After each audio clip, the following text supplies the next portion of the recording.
Okay, we've done our test, and if you haven't done a test on a tile, I suggest you go and look at the video or read the instructions how to test just one tile.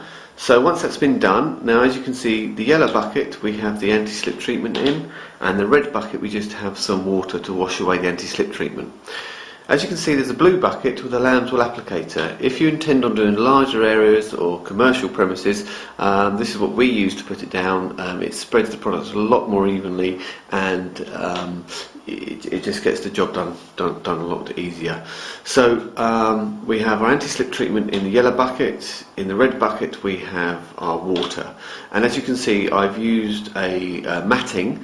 And this is important because you do have to walk onto the product to keep it wet, and by having a mat you then step back onto the mat and you stay on the mat. You don't walk off of the mat anywhere else because obviously you've got the chemical on your shoe. So we're all set up, and now I'll demonstrate how to actually apply the treatment. Okay, so we've done our test, we've got everything set up and ready to go, and now we're going to apply the anti-slip treatment onto the floor. Although this is a 10 square metre conservatory, I have still halved the area because if you're not familiar with the products, I would suggest that you still work in small sort of 5-6 square metres at a time, because it really doesn't take that long. Okay, so we're going to take our product now, and we just dip it into the anti-slip product, and then we cover the area, kind of saturating all the tiles, all the floor. So over here, onto here.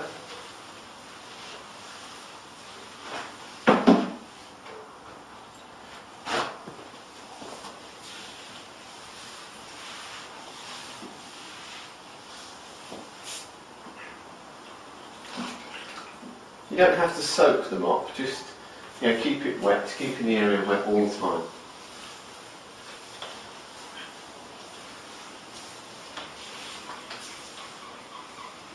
So once we've covered the whole floor, we just hold the mop over the bucket just to let the product drip back into it. You don't want the product to totally absorb into the mop, otherwise you'll have none left for the other side. So we know that the tile from our test, say for instance, is going to take 20 minutes to make anti-slip.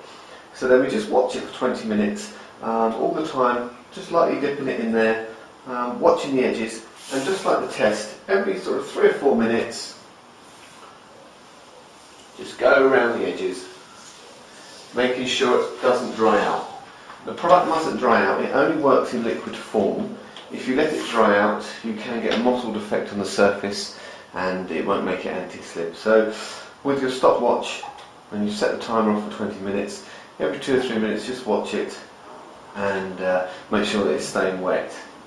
Okay, just for demonstration purposes, once that's been done, we then have to take the anti-slip treatment up. Now the best way to do this would be to have a wet vac pickup or something like that you could hire from a shop, but obviously not everybody has one of those, so you can actually do it with a mop. But first of all we need to neutralise the product. So the first thing we do is we take our water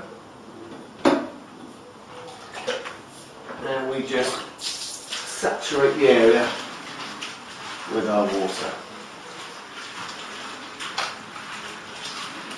What that does, that stops the product working. It dilutes the product and gives you a chance to get the product off of the floor. Now there's 2 ways you can do this. You can wring the mop out